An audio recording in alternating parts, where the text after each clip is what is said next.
Bon, déjà, RS, ça veut dire quoi? Eh bien, ça veut dire Rennsport en allemand, traduisé par course automobile. Bon, bah là, hein, tout est dit. Hein. Le badge RS est apparu pour la première fois sur une Porsche 911 lors de la présentation de la 2,7 litres RS il y a pile poil 50 ans. Pourtant, la 911 n'est pas la première à avoir eu ces 2 lettres RS sur sa carrosserie. Non, non, non, non, non.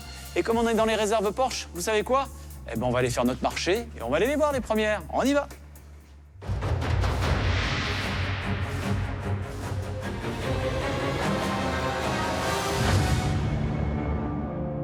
Et je vous assure, on ne savait même pas que cette voiture était là.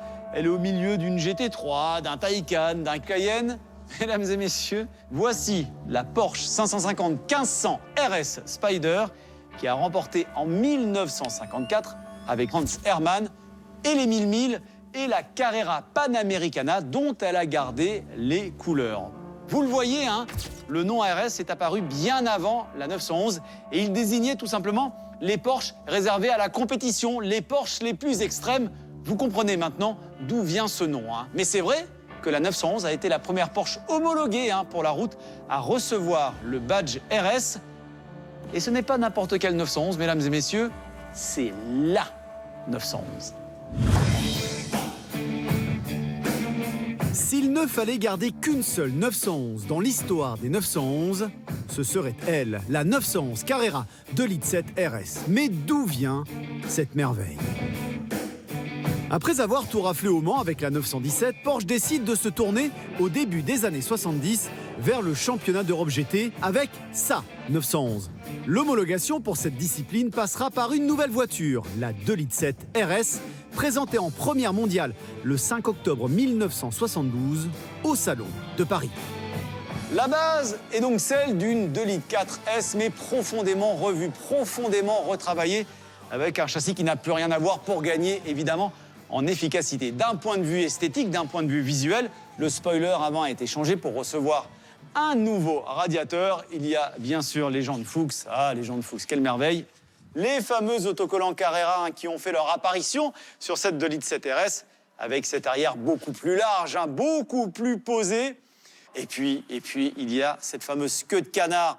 Et c'est vrai qu'on y pense, queue de canard, ça fait pas très majestueux pour une voiture de sport. Et bien, selon la légende, figurez-vous que cette expression aurait été trouvée par le département des ventes de Porsche qui, en voyant cette voiture, s'est dit « Écoutez, c'est un peu trop extrême. Et puis alors, cet arrière avec cette espèce de queue de canard, là, c'est pas très joli. Croyez-nous, cette voiture ne se vendra jamais.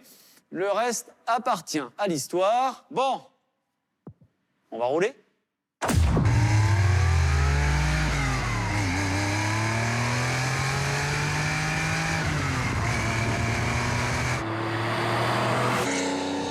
Voilà, le voyage Porsche commence par l'incroyable mélodie de ce 6 cylindres à plat refroidi par air, évidemment. C'est une symphonie sonore tellement caractéristique. Ensuite, on va parler des specs de cette 2,7 litres RS.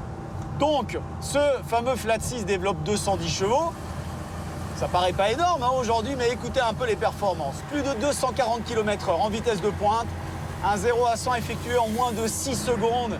Et puis surtout, une facilité de prise en main, une conduite qui n'a pas pris une ride. Croyez-moi, c'est précis, c'est efficace, c'est un orgasme automobile, cette 2,7 litres RS. Et puis, il ne faut pas l'oublier, toutes les 911 de compétition, toutes les 911 ultra sportives ont pour maman cette 2,7 litres RS. Il y aura la 2,8 litres ensuite, puis les 3 litres. Porsche va adopter après les turbos et on va aller comme ça finalement jusqu'à la 935. Imaginez-vous ce que cette 2,7 litres RS a fait pour Porsche. Et à côté de ça, c'est quasiment une voiture qu'on pourrait utiliser encore aujourd'hui au quotidien. C'est fantastique. Le succès est tel à l'époque que 1590 exemplaires seront produits au lieu des 500 prévus. Pourtant, malgré le carton de la 2,7 litres RS, et mis à part quelques rares exemplaires créés pour des homologations comme la 911 SC RS, le badge RS va retourner à ses premières amours, la compétition, et ce pendant presque 20 ans. Il faudra attendre cette année où Rock Voisine se fait connaître en France, où le zouk explose en métropole, où Didier Barbelivien et Félix Gray clament leur amour pour les femmes. année 1990, date de naissance de la 911 type 964 RS. À toutes les filles que j'ai aimées avant. Alors, contrairement à la 2 litres 7 RS, vous le voyez, il n'y a pas d'autocollant, il n'y a pas d'aileron qui dépasse. Non, non, non, non, non. C'est un prédateur tapi dans l'ombre qui attend sa proie. Allez, on va rouler.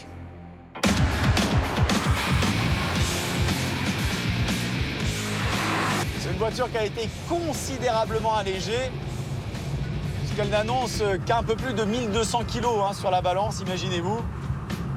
Et du coup, cette 964 RS annonce des performances hallucinantes et une conduite, encore une fois, une agilité qui est incroyable.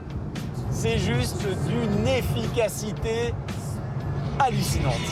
Un peu plus de 2000 exemplaires vont être produits et vont littéralement s'arracher. Porsche a trouvé un bon filon et la remplaçante de cette génération ne va du coup pas se faire attendre très longtemps. Nous sommes en 1995, année bercée par Céline Dion, où nous tentions également de chanter aussi vite qu'un certain John Scatman. C'était pas évident. Eh bien, en 1995, le badge RS est de retour avec elle. Et si l'ancienne génération était plutôt sage, chez Porsche, avec celle-ci, on a décidé de se remettre à la muscu.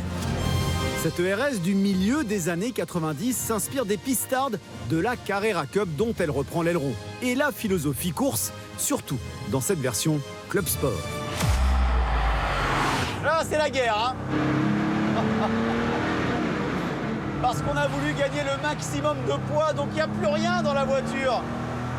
C'est vraiment une voiture de course, hein.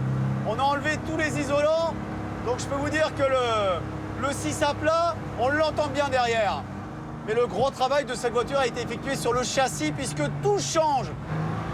Si cette voiture est très impressionnante à l'extérieur avec ce kit aérodynamique, au volant, c'est une ballerine. C'est incroyable. Et on gagne évidemment en efficacité avec cet arceau. On est dans un environnement course, hein. Les baquets, les harnais. Et on sent déjà que du côté de chez Porsche, avec cette voiture, avec ce modèle précis, on imaginait quelque chose qui allait devenir cultissime chez le constructeur allemand. Un gros aileron, des arceaux, ça vous fait penser à rien, vous? Le grand changement arrive sur la génération suivante de la 911, la très décriée type 996, avec ses phares en œuf au plat. Le moteur est désormais refroidi par eau, mais bonne nouvelle, c'est aussi avec cette génération qu'apparaît celle qui est encore aujourd'hui considérée comme la plus pure des 911, la GT3. Et c'est sur cette formidable base de GT3 que Porsche va évidemment ressortir de son chapeau le blason RS pour le coller sur la GT3. Mesdames et messieurs, ainsi naquit la GT3 RS qui n'est finalement pas si vieille que ça. Et à l'époque, la demande est telle sur ces deux voitures, et la GT3 et la GT3 RS, que Porsche va se dire qu'il faut en faire des modèles à part entière que l'on va retrouver sur toutes les générations suivantes de 911, à l'image de cette GT3 RS version 997. Mais la recette est toujours la même, fidèle à l'ADN de la mamie, à l'ADN de la 2 litres 7 RS. À moteur 6 cylindres à plat atmosphérique, légèreté, efficacité sur circuit, polyvalence sur route ouverte, la recette fonctionne toujours aujourd'hui. Le sigle RS est donc réservé à l'ultra-performance. La GT3 RS avec son moteur atmosphérique, mais aussi, depuis 2010, la GT2 RS et son moteur turbo qui trône tout en haut de la chaîne alimentaire de la gamme Porsche. Fini donc la queue de canard et les galbes sexy des anciens modèles. Mais le constructeur, conscient de ce manque, va logiquement se lancer dans le néo-rétro en 2009 avec la première Sport Classique qui marque le retour de la queue de canard, sans oublier toute une série de speedsters et même une Targa Heritage Design Edition, premier modèle d'une gamme de 4 voitures qui rendront hommage au design Porsche. Et 2 ans après cette Targa, Porsche a décidé de compléter cette fameuse gamme avec un nouveau modèle qui s'inspire une nouvelle fois de la 2 litres 7 RS, présentée il y a 10 jours et déjà dans Automoto.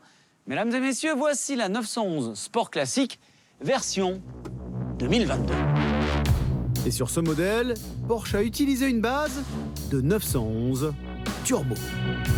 Et ça se voit immédiatement quand on regarde l'arrière de cette voiture qui est quand même très large. Alors, on le disait, bien sûr, la queue de canard est de retour. Il y a cette couleur grise qui s'inspire des premières Porsche 356 produites. Légende façon Fuchs. On retrouve aussi le double bosselage. Et à l'intérieur aussi, on retourne dans l'histoire Porsche. Regardez un petit peu cet intérieur, pied de poule, le cuir caramel, le bois qui va bien. Mais regardez, on a une bonne vieille boîte manuelle. Ça fait très longtemps qu'on n'avait pas vu ça sur une 911 turbo. Et puis c'est une propulsion, pas de 4 roues motrices. Ce qui veut dire que Porsche a voulu créer une voiture esthétiquement unique, mais avec un comportement aussi très spécifique à ce modèle. Un modèle limité à 1250 exemplaires. Et cette 911 Sport Classique vient compléter la gamme Heritage Edition qui a débuté avec la Targa qui est juste derrière moi. Il y aura 2 autres modèles qui viendront s'inspirer des 911 des années 80 et 90. Affaire à suivre.